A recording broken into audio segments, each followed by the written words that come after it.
Jeb Burton, Ryan Sieg, Blake Koch, Jeremy Clements, and Ross Chastain. 16th to 20th place, it is Dakota Armstrong, J.J. Yeley, Ryan Priest. Now, J.J. Yeley in 17th, Ryan Priest in 18th, both with 161 points. J.J. Yeley in the 44, Ryan Priest in the 0-1. Garrett Smithley in 19th place, and in 20th place, it's Ray Black Jr. Now, 21st to 25th, BJ McLeod, now 21st. 22nd and 23rd. 22nd is David Starr. Joey Gason in 23rd, both with 112 points. Justin Marks in 24th place, and 25th is Mario Gosselin. Manufacturer standings for the Xfinity Series. First place is Toyota, Chevrolet in second, Ford in third, and in fourth it is Dodge. All right, so now that brings us to the Camping World Truck Series drivers standings. Top 10 as follows. Matt Crafton in first place in the double eight with 161 points. Timothy Peters in second place with 149 points with the 17 truck. Now, Daniel Hemrick is in third place. Spencer Gallagher in fourth. William Byron is down in fifth with 135 points. Brian Truex, driver of the 81, in sixth place. John Hunter Nemechek in the 8 is in 7th.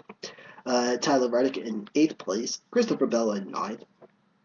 Johnny Sauter is in 10th. From 11th to 13th place in order, it is Tyler Young, Cameron Haley, Ben Kennedy, Parker Kilgerman, and Cole Custer. Cameron Haley and Ben Kennedy both with 113 points. Haley in 12th, Kennedy in 13th. From 16th to 20th place, it is Ben Rhodes, Brandon Brown, Rico Abreu, John West Townley, and Austin Wayne Self. 21st to 25th, it is Matt Tift, Travis Voppel, Timmy Hill, Grant Enfinger, and Austin Hill. For the manufacturer standings for the Camping World Truck Series, first place is Toyota, second place is Chevrolet, third place is Ford, and fourth place is Ram. So that brings us to IndyCar and Formula One. All right, so here we go. First place right now, the IndyCar standings. Okay, with the IndyCar. First place is Simon Pagenaud. He's with 242 points. Second place, Scott Dixon. Third place, Juan Pablo Montoya. Helio Castroneves in fourth. Graham Rahal in fifth. Boy, I was listening to the qualifying. Qualifying. These guys are pushing 229 mile per hour laps. 227, 226, 229. Okay, and I really think, like, just speaking just in general, that I feel like you kind of get like a full gist how fast these cars are when it's on an oval track, or I mean, granted they're going fast on road courses, but like when you see them on an oval track, you really kind of feel like how fast these cars are capable of doing. So now in sixth place is Tony Kanaan. Seventh place is Charlie Kimball, both with 111 points. Kanaan number 10, Kimball in the 42. James Hinchcliffe is in 8th place. 9th place will be Ryan Hunter Ray. Will Power is in 10th. Now from 11th to 15th for, in order, it's Takuma Sato, Joseph Newgard, Connor Daly, Mikhail Oroshan in 14th. 15th will be Carlos Munoz.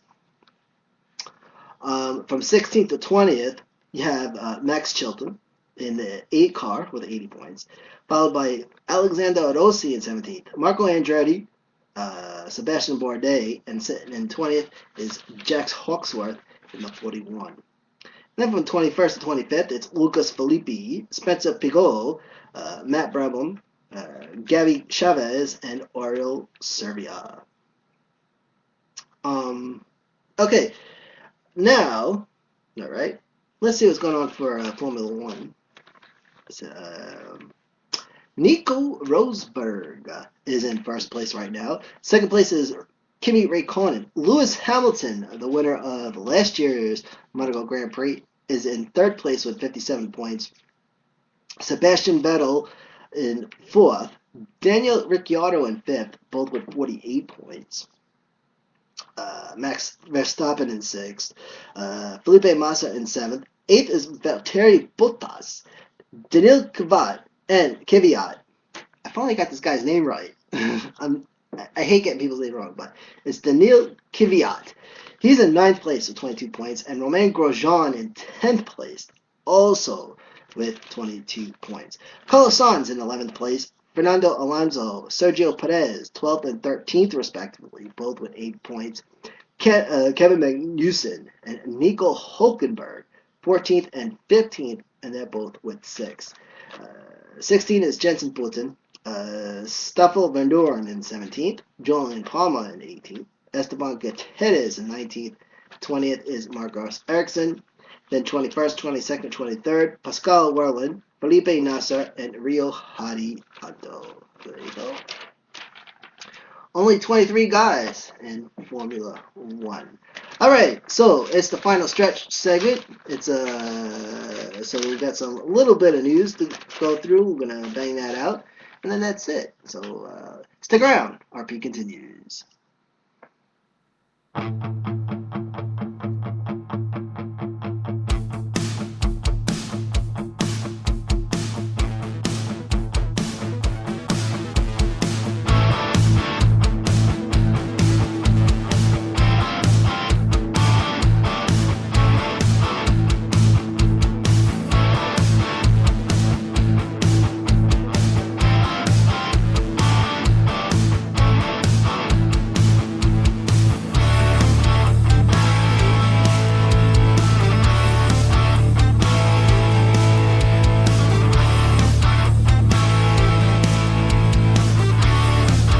Welcome back, ladies and gentlemen. A salute to the troops at Charlotte. Now, last Tuesday, Charlotte Motor Speedway announced its plans to honor the military during the upcoming Coca-Cola 600. Charlotte Motor Speedway is bringing in 6,000 soldiers for this Sunday's race, NASCAR's longest race of the season. President of the USO of North Carolina, John Halkenberry, is being presented with the Stonewall Jackson Award. The award is being presented by Charlotte Motor Speedway during a pre-race salute to the troops. This year marks the 75th anniversary of the USO, and get this. There's going to be 75 USO soldiers, which will be giving the Start Your Engines command. So check that out. John Falkenberry says he is proud of the work that the USO of the USO in North Carolina. USO of North Carolina has 750 volunteer staff. The Stonewall Jackson Award rewards those who have demonstrated by example the highest standard of patriotism, personal support of the military, or sacrifice above and beyond the call of duty. The Stonewall Jackson Award has been given out since 1992. The United Service Organizations of North Carolina, USO, was founded in 1921. Dale Jr.'s car, the 88 Chevy, will be wearing a patriotic paint scheme. Also on Sunday, all 40 cars in Sunday's race at Charlotte will bear the names of fallen service members on their windshields. For Saturday's Xfinity Series event,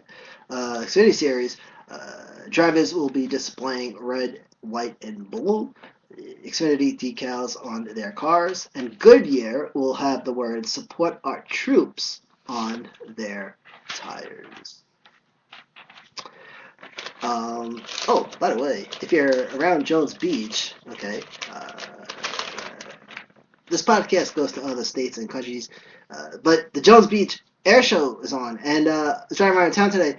The Blue Angels flew over twice.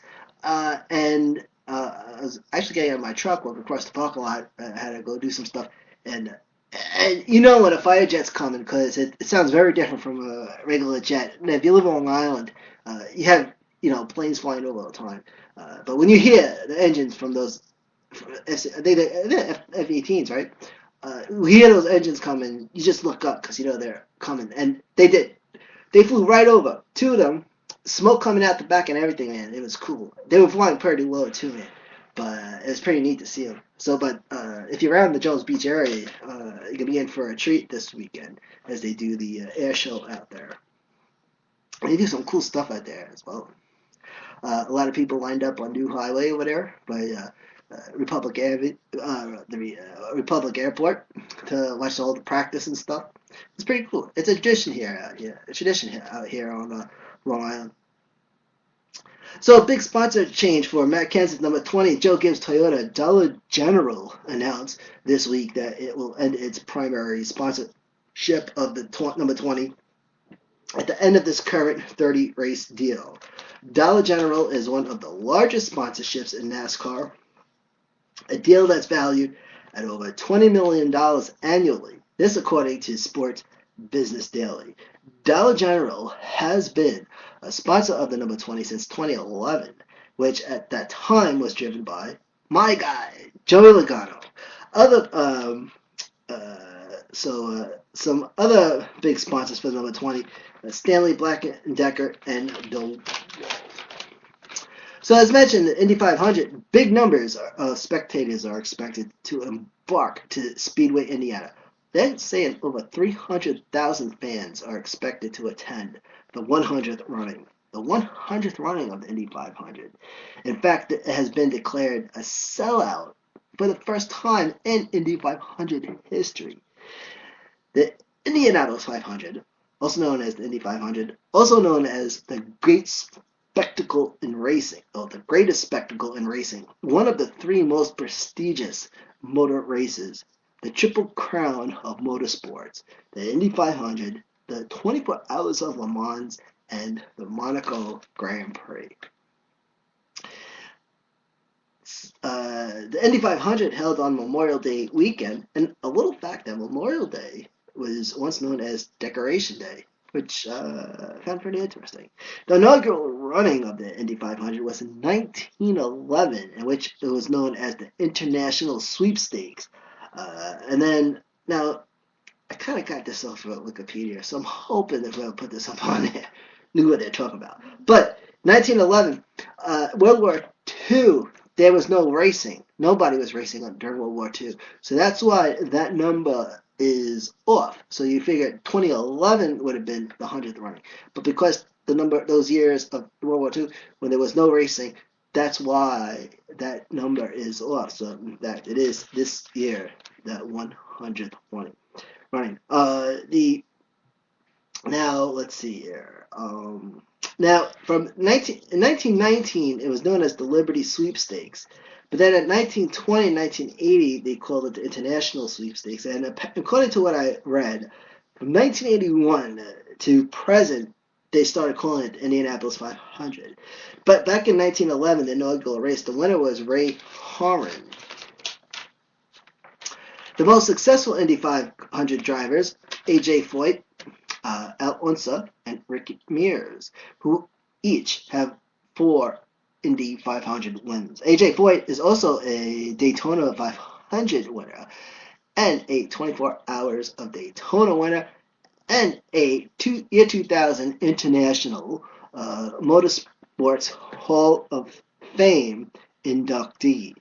The most wins, the most successful car owner is Roger Penske, owner of Team Penske. Team Penske has 16 wins. The active driver with the most wins is Helio Castroneves of Brazil, who made his Indy debut in 2001. Now you also have the Monaco Grand Prix. First Monaco Grand Prix in 1929, racing in the streets of Monaco. 2015, Lewis Hamilton and Team Mercedes. Nico Rosberg and Lewis Hamilton went into each other at the last, which was the Spanish Grand Prix. But the big three on Sunday, and so we'll go right into it. And and the Coca-Cola 600, which was originally known as the World 600. So first race, 1969. Good stuff.